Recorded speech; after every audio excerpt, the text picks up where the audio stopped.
Hi friends, and welcome to Astral Mythica Full Moon Report for January 3rd, the first full moon of the year. It's a super wolf full moon, super wolf moon, spirit moon, super spirit moon. We'll be howling at this super moon. Full moons are so intense, and it's because of polarity. Full moons are when the sun is opposite to the moon in the sky. So the full moon, the sign, the zodiac sign of the full moon is the opposite sign that the sun is in. So at this time, the sun is in the sign of Capricorn. And so the moon, the full moon, is going to be in its opposite, which is Cancer. So this sun-moon opposite illuminates a different flavor of polarity every month. This one is the Capricorn-Cancer polarity. The full moon is really about clarity through contrast. The full moon makes the axis visible. Whatever polarity that axis is carrying becomes conscious, sometimes even emotional or dramatic, sometimes painful. But it appears and becomes legible. So, with this month's polarity, psychologically, Cancer asks, where do I belong? Who holds me? What do I need? And Capricorn asks, what do I stand for? What do I build? What do I take responsibility for? This is an axis of incarnation, how soul becomes form, and how form remains soul. This full moon has an added intensity because it is the fourth in a series of full moons that are closest to the Earth. This is a state called a supermoon, or a perigee, syzygy, or a full moon around perigee. So the supermoon tension of this full moon asks these questions. Can I be a sovereign adult without abandoning my inner child? Can I be devoted and responsible without becoming dry, armored, or self-betraying? Can I be sensitive without collapsing into dependency?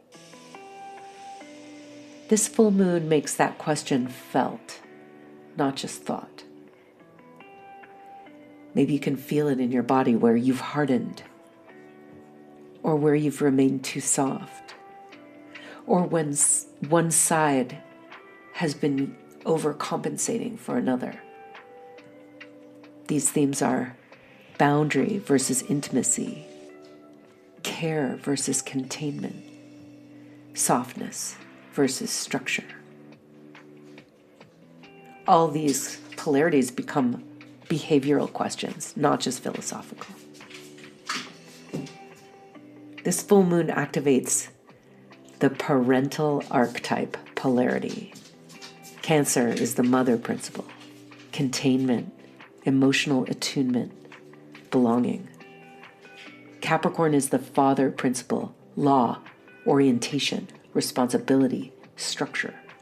These are not your literal parents or mine, although sometimes the gender roles do coincide.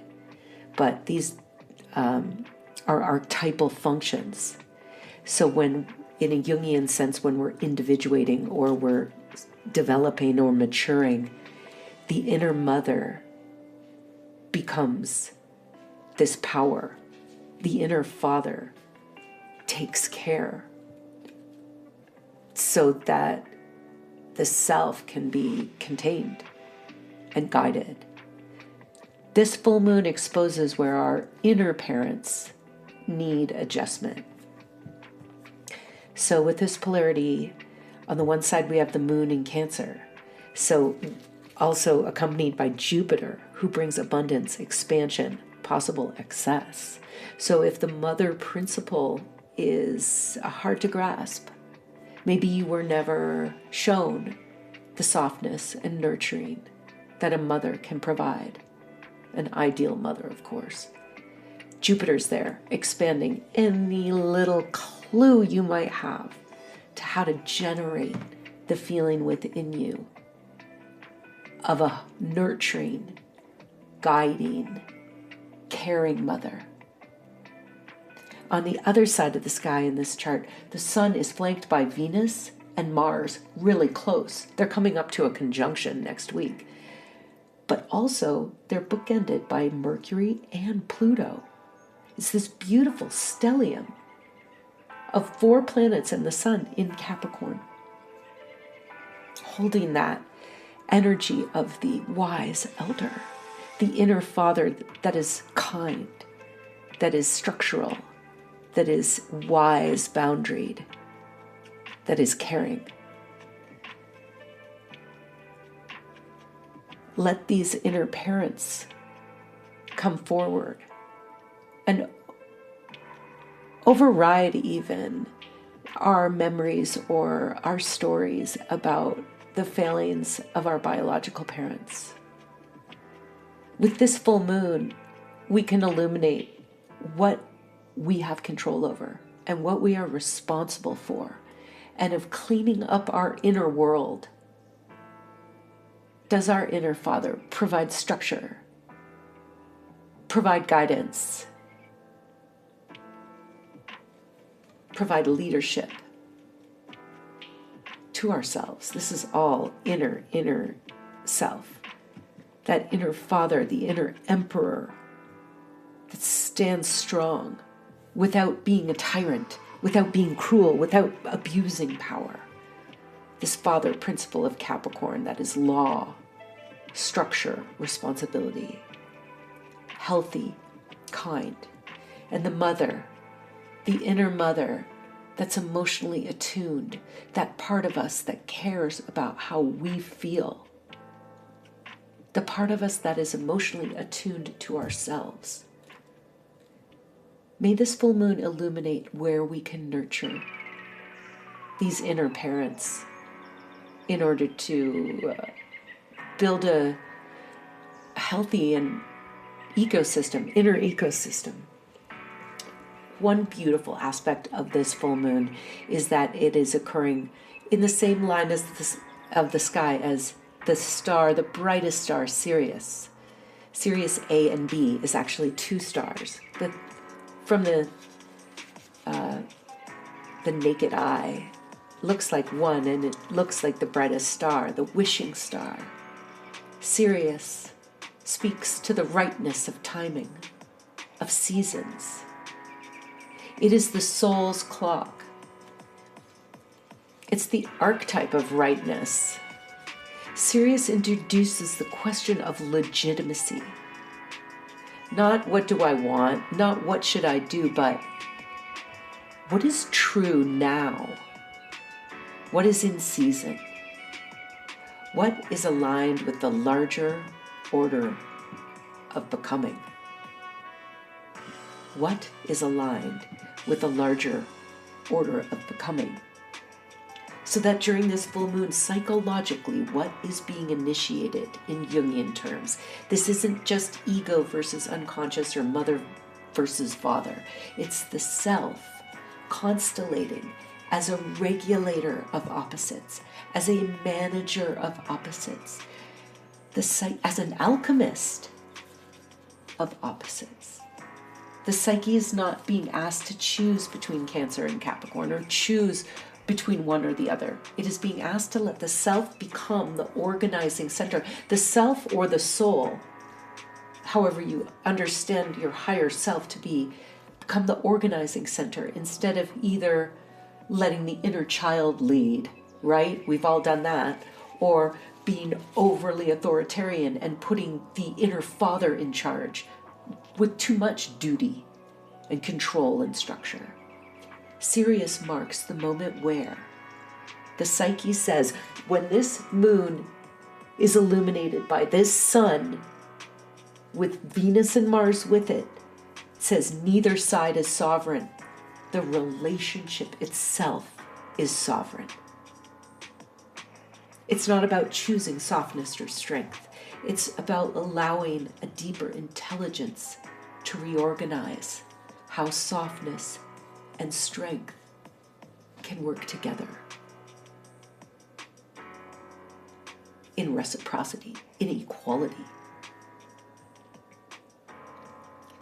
So the psyche experiences this full moon potentially not as a drama, but as a threshold. Not something is wrong, but something is rearranging. It's going to be clean, clarifying, and slightly uncanny. So this full moon doesn't simply illuminate a polarity. It initiates a reordering of that polarity according to the soul selves. I'm calling it a soul self.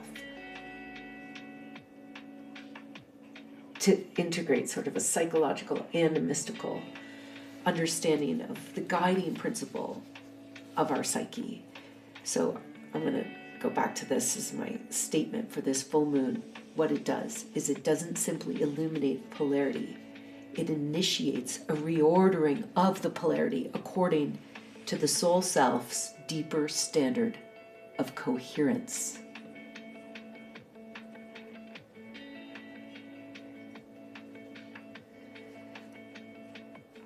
And so we will shift into our guided meditation for this full moon. Sun conjunct Venus and Mars, guided by Sirius, the wishing star.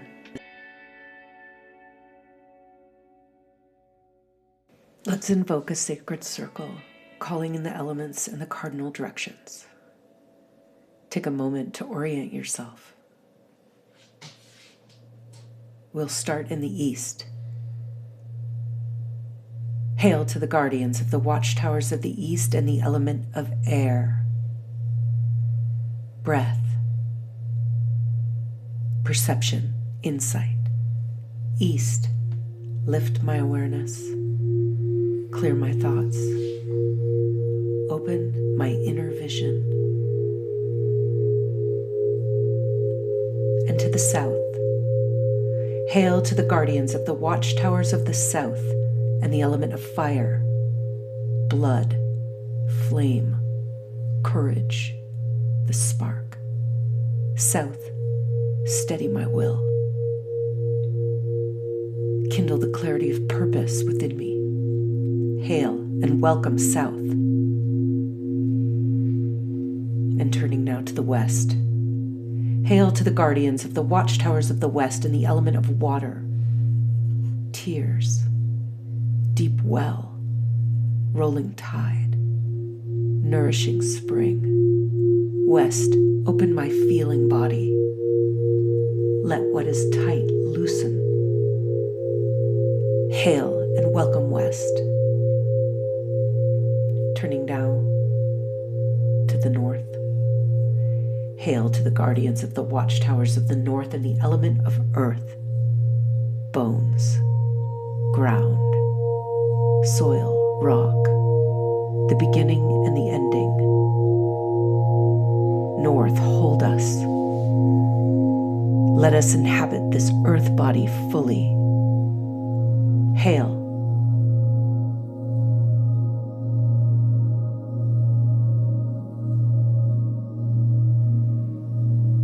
And to the center, and from the center, within, beneath, and above, the dark radiant origin point, the quiet axis of being.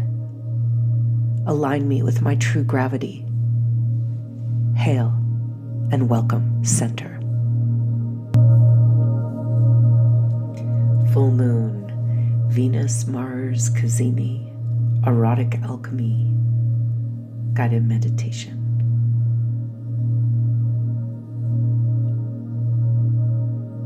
Just let yourself arrive, calling back any soul pieces that are welcome, giving back anything you're holding on doesn't belong. With a deep breath in, welcoming back any soul pieces that are elsewhere. And with your exhale, letting go anything that isn't yours.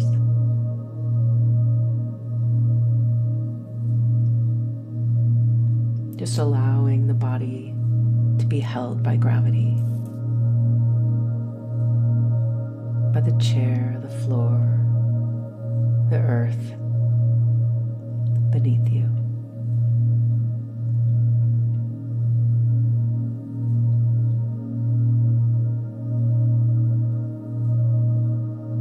Let your breath find its own rhythm. Not guided, not controlled. Just noticed. This full moon carries a particular quality. It's a meeting, a convergence, a rare alignment. Venus, Mars, and the Sun. Love, desire, consciousness, copper, iron, gold. Three forces that usually live in different rooms of the psyche are invited for the next week into the same chamber, not to resolve one another, not to dominate or purify or sublimate.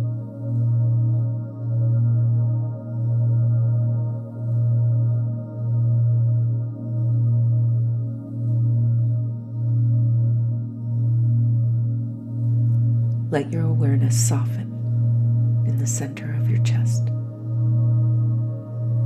Not the anatomical heart on the left, but the heart center, the imaginal heart, the center of your chest, this heart space of meeting.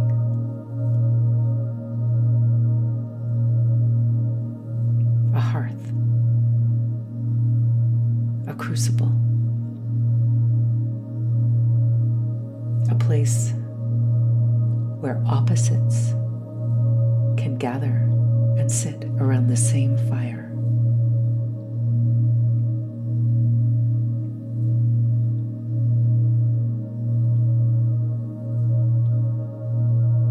Imagine a dark, ancient forge.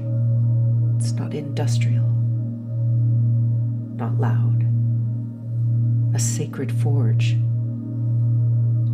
a blacksmith space.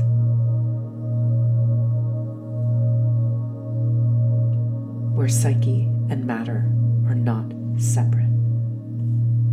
In the center is a fire. Not a violent fire, a steady, living heat. A heat that transforms without destroying. This is the fire of awareness itself. The sun.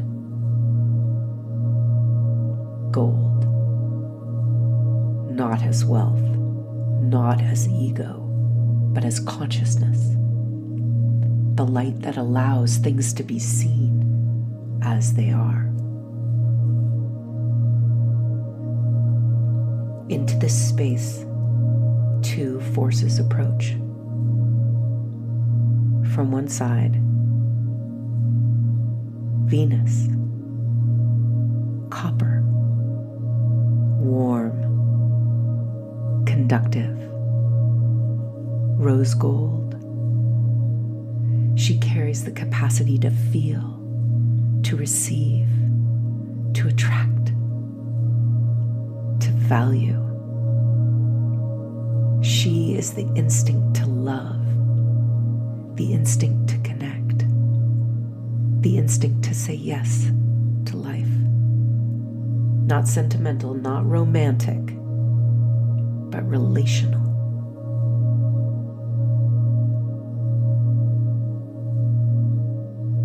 And from the other side stands Mars, iron, dense, magnetic, dark red. He carries the capacity to want, to move, to act, to pursue, to cut through. He is the instinct of desire, the instinct to reach, the instinct to go toward. He's not violent, not aggressive, but directional.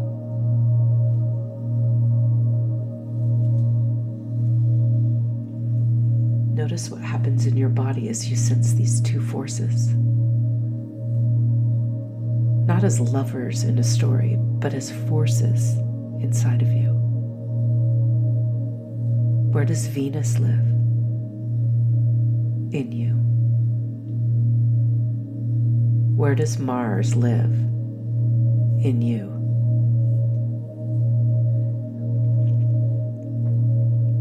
It doesn't have to have a name.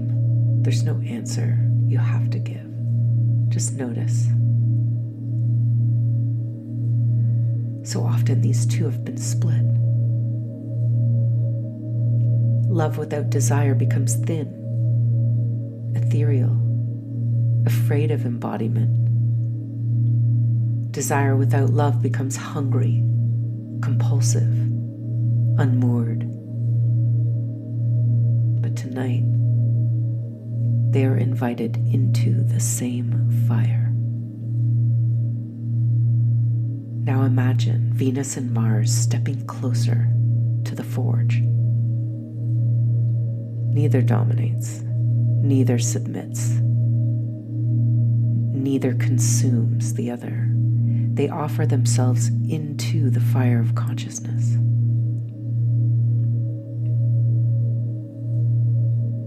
Copper and iron meeting gold, not melting into sameness, but becoming an alloy, something new.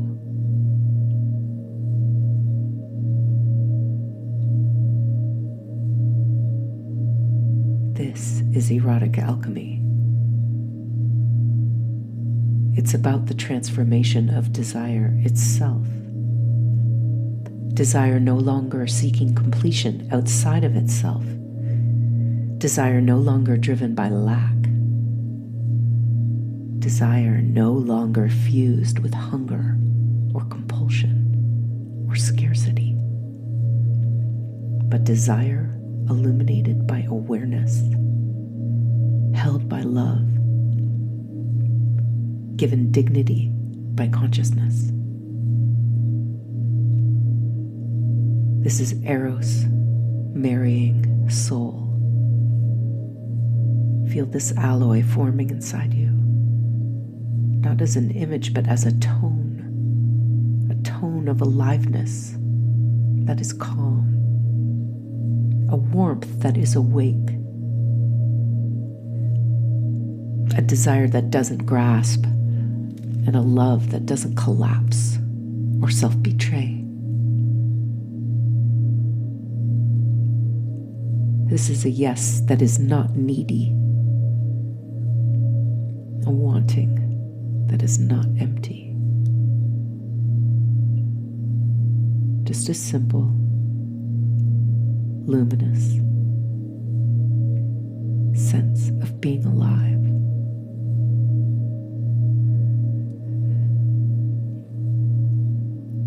Let this quality settle into your heart. Not the heart as emotion, but the heart as center, as throne, as headquarters, heart quarters. Feeling into your heart.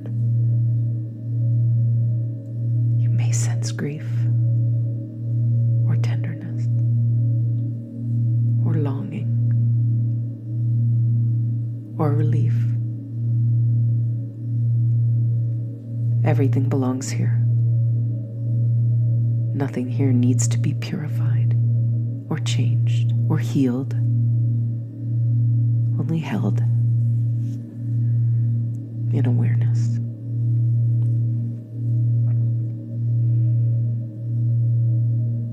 This copper, gold, iron mixture that's stirring in the cauldron of your heart. Feel this beautiful alloy begin to radiate outward into your belly, your hands, your throat, your face.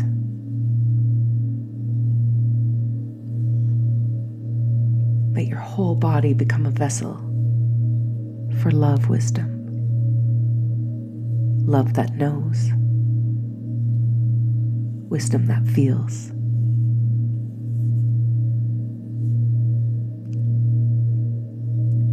Desire that is conscious. Consciousness that is embodied.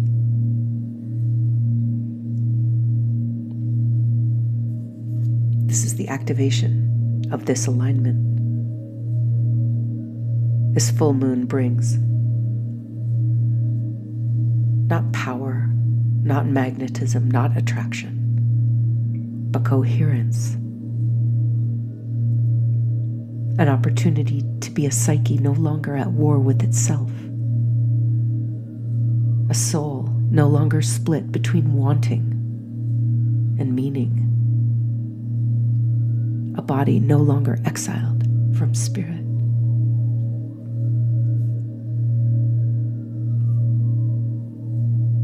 Rest here.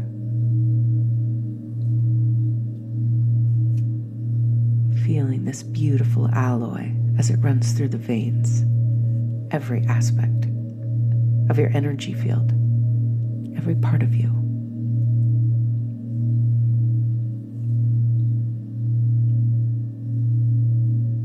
And feel into the quiet dignity of this aliveness.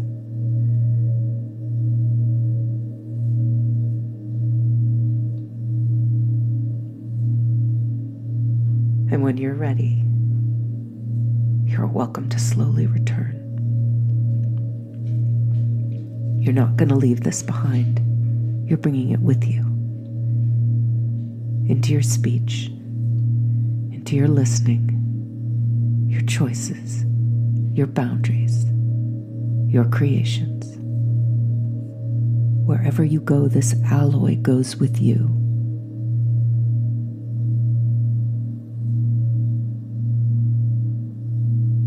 This is not something you have to do. This is not something you have to know. This is something that you always were and already are. Welcome home on this full moon. And now we'll close the circle, starting in the center.